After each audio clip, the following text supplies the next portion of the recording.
I will start with a few announcements, and then we'll begin. First, a warm welcome to all of you who are zooming in from wherever you are, and all those who are listening or watching later, especially from our sanghas in Madison, England, Switzerland, Alpine, Texas, and our dear friends in Hawaii and Chicago. Appamada will remain closed for the time being. This is to assure the safety of the Sangha, and we hope you will be patient as we attempt to learn how to allow folks to return safely.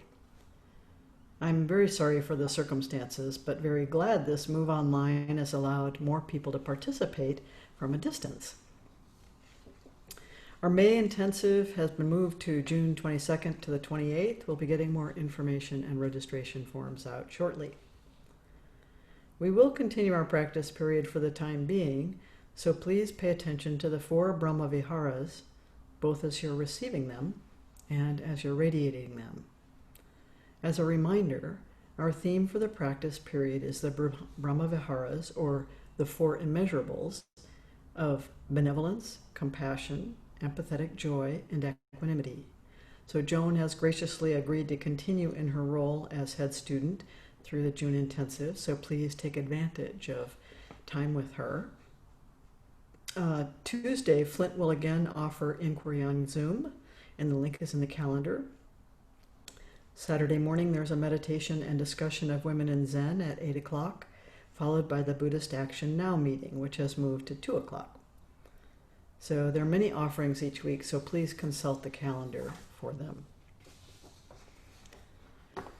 So what I'd like to do today, first of all, the Washington Post this morning has a story about the protests in Austin and the surprising violence protesters have faced, and this is truly shameful.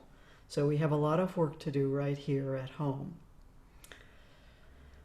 What I want to do is I'd like to break us up into groups of 3 so that we can respond to some questions, and I'll tell you what the questions are now, and then I'm going to see if I can paste them into the, I'm going to try and paste them into the window for each of the, I see, I'm going to have to type them in, I see.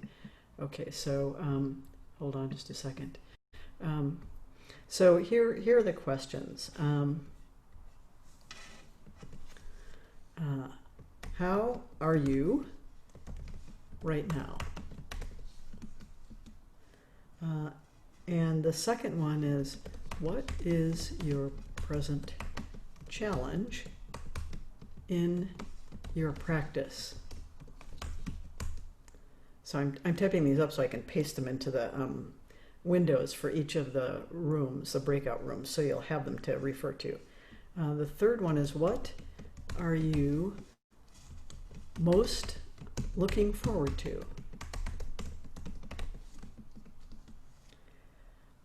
The fourth one is, what is the work we still need to do in the world?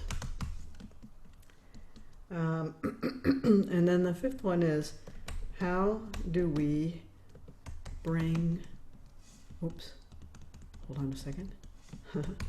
How do we bring meaning to our lives in crisis? Or how are you bringing your life into meaning in these times? And then the last one is, how can Appamada best support you? So I'll paste those into the chat window in the breakout rooms. So I'll visit each rooms and I'll paste these into the chat window, and they can be the topic for our conversation this morning. And I think we want probably at least a half hour for this. I would think we might need a little bit more, but let's. I think in groups of 3 will be the easiest to manage these sets of questions. So maybe the monitor can break us into groups of 3, and then bring us back at, let's see, it's 10:30. Okay? All right, and I'll just join each of the groups and paste these questions into the chat window. How was that? Good. Great. Was it Yeah. good? Great. I think we need these opportunities to connect with each other in this sort of smaller groups so we can really be a little bit more intimate in a way. But it was, I really enjoyed the group I was in. Anyway, I hope you enjoyed the group you were in. I'm curious if you had any in your group thoughts about ways that Appamada can support you if you got to that question, or what might be needed, and also what work you feel our Sangha has ahead of us. And something? Joan? Yes. Oh, both Joans. Joan Harmon first, and then Joan. Joan, you go first. Well, we talked about reaching out to people who aren't showing up. And I think sometimes people are depressed or feel isolated and aren't good at reaching out. So I would be willing to be one of the people if you set up a phone kind of a thing. Grace had said a phone chain, but something where I had 3 people that I would call. Uh-huh. And people who aren't showing up because the isolation is creating depression, isolation. So just a little bit of caring sometimes helps people. Yeah, we don't have phone numbers for most people, but we could certainly advertise it and see if people would like that, and set up a place where they can give us their phone number if they would like that. Even I suppose we could put email. Do we have email for people? We have emails for people, yeah. Through the email list, but I don't necessarily know individual emails. Like if you ask me what's Paul's email address, I'm in the Appamada email list. It might be just his email and not his name that's on the list. So we have a lot of emails without people's actual names attached to them. I'd be willing to volunteer to draft an email to the Sangha about that. Okay, and I'll set up a little form that people can fill out if they would like to be contacted. What about asking people how they feel about making their phone numbers and email addresses available to everyone in the Sangha? And then if you know someone and you decide to call them, you could just do it. Sure. That's basically what I'm saying. That's basically what that form would be. Yeah. I'm thinking about all the research, the social research about opting in as opposed to opting out. Having the default position be, yeah, send us your name if you don't want somebody to call you. And otherwise, we may call you. Well, there isn't any, if they don't give us their phone number, we can't call them, so yeah, they're automatically opting in if they give us their phone number. I think we made it clear that it's just a simple call to say hello. Yeah. Not a big, long. Yeah. They're okay, would like to. Just a check-in, a little short check-in. Yeah, that would be. Yeah, so yeah, I can create that form and then I can send you the link, Joan. So, yeah. I have a question. I'm wondering if people are, and maybe this is kind of an outside of Appamada question too, is if people, there we go. If people were interested in meeting either like outside, like either a small group or just one-on-one, either like with masks and the 6-foot difference. I know I am craving seeing people, yeah, real presence, not the Zoom thing. It's real And- challenging as the temperatures reach the triple digits to do that, but Yeah, it has to, well, yeah, that's true. It has to be in the morning or in the right. evening or someplace where where it's cool in the shade. Yeah. Yeah. That's, you I know, don't know if anybody's interested in that. well, the way you find out is you send an email message and see if people respond. Okay, if you don't mind me doing that, then I will, I didn't know if that would be a No, not, problem. not at all. All right, then I will do that because Can I I, mention as a footnote for that, that it's, I just want to mention as a footnote, I feel like with some of these gatherings, it's like there's not agreed upon Protocols? safety standards or something, Yeah. or protocols. And so it'd be great if they were really clear and then really adhered to, like the wearing of masks or the distance. And I know it's really hard to do those things. But anyway, just something to think about. Yeah. Yeah, you would, that's what you would set up is to, when you were setting up any kind of that kind of meeting, and then you would explain that. Yeah.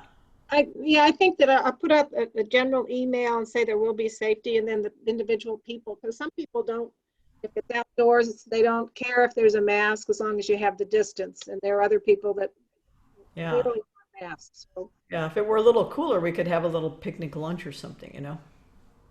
But the Mhm. masks are really for the other person's protection. Yeah. Masks don't protect you, they protect others. So if someone doesn't care about the mask, well, they aren't protecting others. Right.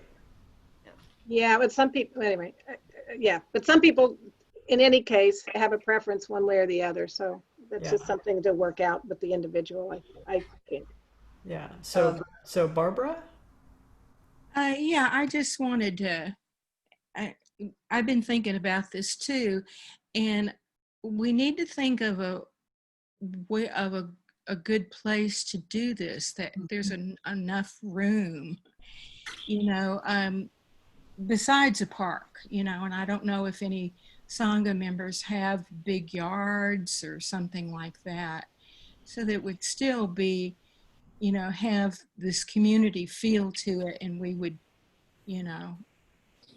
but at the same time, it would be plenty big for as many Sangha members as can make it. I'd be a little bit leery of having too many people together myself, but I don't know. But if it's a big space, like an acre or something, Oh, okay. Well, that's outside of my yard. Well, I'm living on an acre close to town, but it's not the kind of where you could spread out on the ground, It's not a lawn, okay, is what I'm saying. But I suspect that there are people that do have those kinds of, do have good spaces, because I've heard them speak of it before. So anyway, I just wanted to throw that out. It'd be great. Yeah.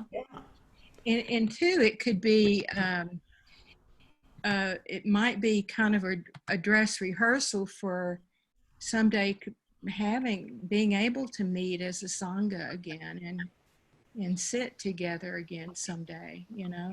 when it come fall or early winter, something like that. Kind of start thinking about where it could where They're that talking, they're talking seriously about having a vaccine available in the fall. Well, your morning walks are wonderful. Yes, they are. They are quite wonderful. Yeah. But the benefit of doing what Lori suggests would allow people to converse with one another at a safe distance, Yeah. wearing masks. So Right. Yeah. Yeah. We do that a little bit at the beginning and the end of the walks when we come into a circle. So there's a little bit of a check-in.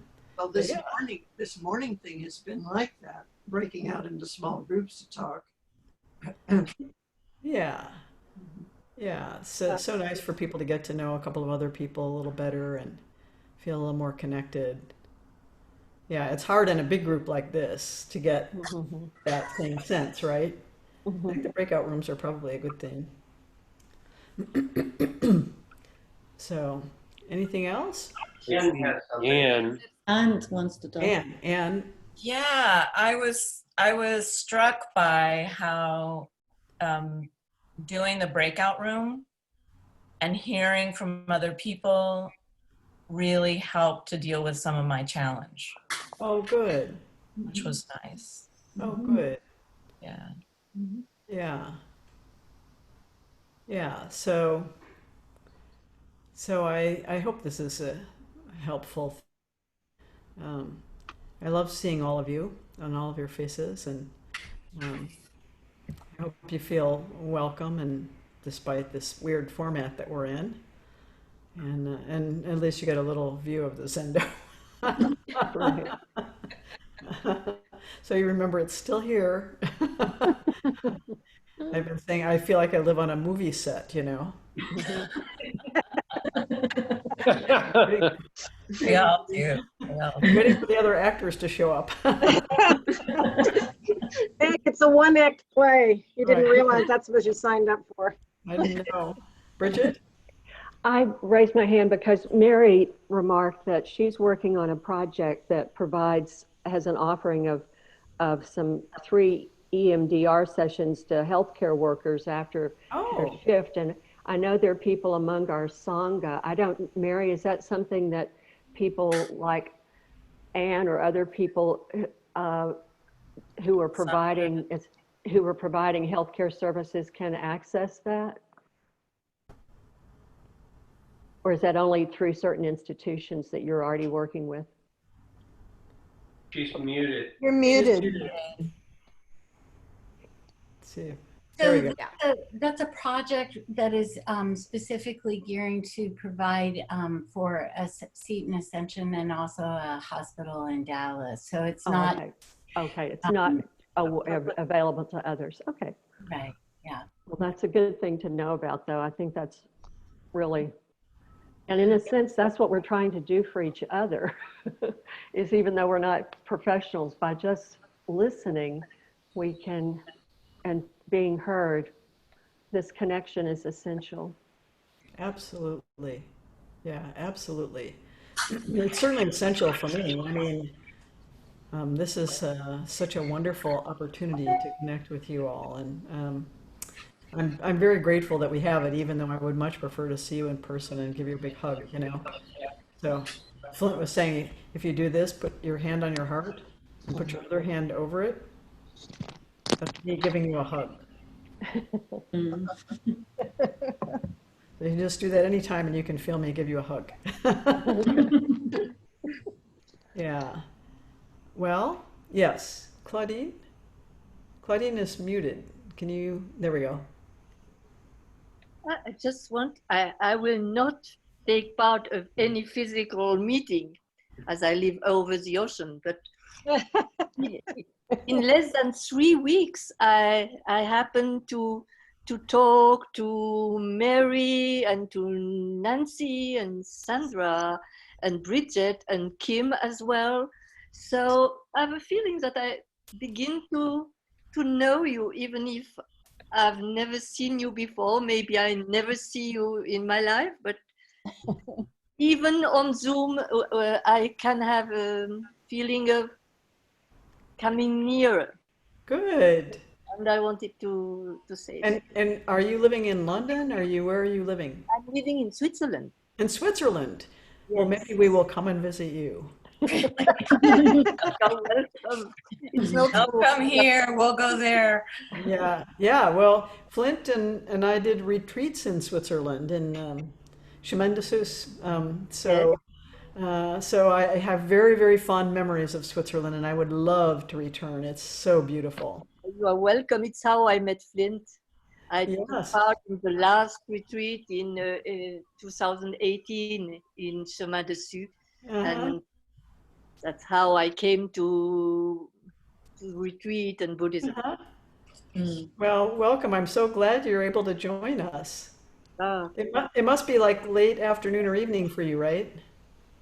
Yes, it's end of afternoon. It's almost 6 o'clock. Oh, 6 well, p.m. how good. 7 hours. So I can take part only in mornings, events. Evening is too late at night for me.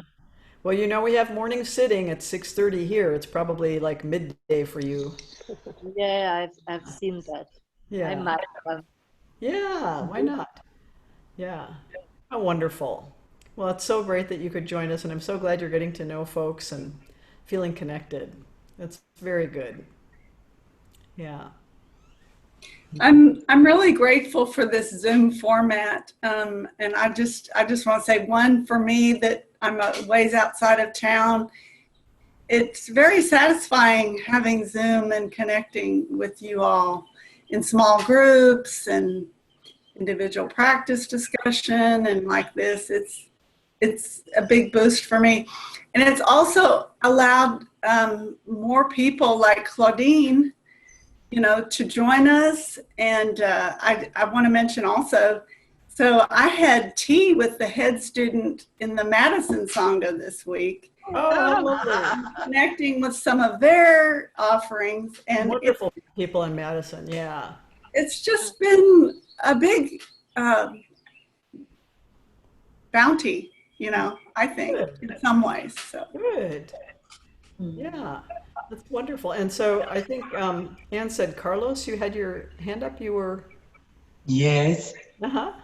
I wanted to know, first of all, if we can do some kind of questions to you about, for instance, the reading that you have did, because that reading was so interesting. And I have one question about it. I would like to know if we can do a question. Of course. Okay, my question is about this reading that is really very interesting, and I hope we can read that one afterwards, because just hearing one time it was so fast. But anyway, would you like to flesh out something more about how we change this kind of negative things that we have into positive ones? How is the process? How is that done? Because over there we Well, just heard something about that, but I didn't catch really that. yeah. Not so much. I'll post this reading so that you can look at it. But really, what the practice is isn't about changing negative feelings or emotion states into positive ones. It's really about this capacity to turn and look right squarely at it instead of trying to get rid of it or avoid it or make it something good. Transform them. Yeah, it's about that direct awareness in which you see it's all, as he said, an ornament. It's like an ornament in the field of reality. So it's essentially empty. You know how like a Christmas tree ornament is empty in the middle? Yes. And it's got this sort of shiny outside. And so we get kind of captivated by the shiny outside. Um, when we look directly at it, we see everything that it is. It's just an ornament. And we see that it's essentially empty. And also we see a number of things about emotion states when we look at them directly, one of which is they're impermanent. And second of which is they are a physical sensation accompanied by a story and a label. So we say, well, this is sadness, or this is anger, or this is whatever, right? We have a label for it. But it's never just that simple. It's always way more complex than that. Underneath our anger, there's our grief. Underneath our anger, there's our worry and anxiety and dread and everything that there is. So when we turn and we look directly at it, we can see that that emotion just as it is. And we don't pick it up and start manipulating it and start turning it into something else. We see, oh, this is the sadness. So in the tradition, it's basically about seeing it for what it is. Oh, this is what I call sadness. How do I do sadness? Well, I have a heavy feeling in my chest. My eyes feel like they're watering, like I want to weep. So I'm first doing a physical inventory. What's really happening physically, right? And what thoughts are associated with that physical sensation? what thoughts do I immediately have? Oh, maybe I'm getting depressed again. Oh no, I feel sad, This is really bad. I've got to do something. I've got to get out of this sadness. Or what do we see? Our agitation around it, right? So we see that agitation in itself only contributes and amplifies the feeling. So emotion states, at least as far as I understand from neurophysiology, only last naturally no more than 90 seconds. And yet you see people consumed by their emotions, hours, days, weeks, months. And you can see, oh, it's mind that's fueling that. It's mind that's fostering that state, because our emotion states are naturally very, very impermanent, very ephemeral. And that's what we see when we go to look at them. So, I've sometimes talked about being on the plane that started to go through some terrible turbulence, and the pilot said, we'll be on the ground in 25 minutes, but 25 minutes later, we weren't even circling to land yet, And so I thought, oh, we're going to crash, and the stewardess was facing me in the jump seat and she was looking worried. And when the stewardess looks worried, I get really worried. And I was in a little tiny plane, and I realized I was having this repetitive thought, don't let my child be an orphan, don't let my child be an orphan, right? So suddenly I realized, because I have a practice, I'm panicking. And I realized, oh, I don't often have an opportunity to see how I do panic. So I started to study it, right? So I started to feel like, okay, my chest is pounding, my stomach is in knots, and my face is hot, and I'm thinking, this is the panic, and it started to dissipate because I was studying it, right? And so I started to feel bad, like, wait, I'm still studying this, and I haven't even gotten really, like, I got just a little taste of what the thoughts are that I'm having, but I haven't really know how I'm doing it, So we finally started to land. I thought we were just like in the air for a long time so that we would burn up all the gas, so that when we crashed, we wouldn't have a fire. So that was and I'm looking at the stewardess who's looking more and more worried, So finally we got to the ground, and I said to her, well, that was really scary, all that turbulence, and we didn't come down when we said we were going to come down. She said, oh yeah, it's always that way in Dallas. And I said, well, you looked so worried. And she said, I was worried about you. You looked so worried. So we see too, we're social animals, and we ramp this up in each other, right?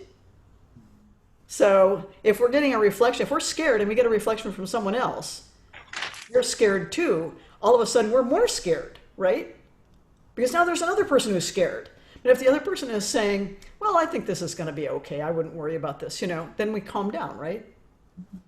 So that's another thing we can notice, is the impact of our emotions on each other and how influential they are. So anyway, but that's how I would say the practice goes, You have to be kind of fearless about turning and looking right at it. This is my cruelty, This is my dishonesty, or this is my discomfort with talking to someone who is very different from myself, So you have to be able to, you have to have this kind of fearless gaze in which this is arising in awareness, and you understand that the awareness is holding it. And also that it's kind of empty. So it's not so much about transforming it as about that willingness to look and to study it. Does that make sense? Oh yeah, a lot of sense. Thank you very much for the answer. It helped a lot. Yeah, there's nothing that can't be digested in practice. There's nothing inedible in our practice. So we look at it so that we have no barrier. Yeah. All right. I think we should do service, right? That's our last thing together. So let me get set up.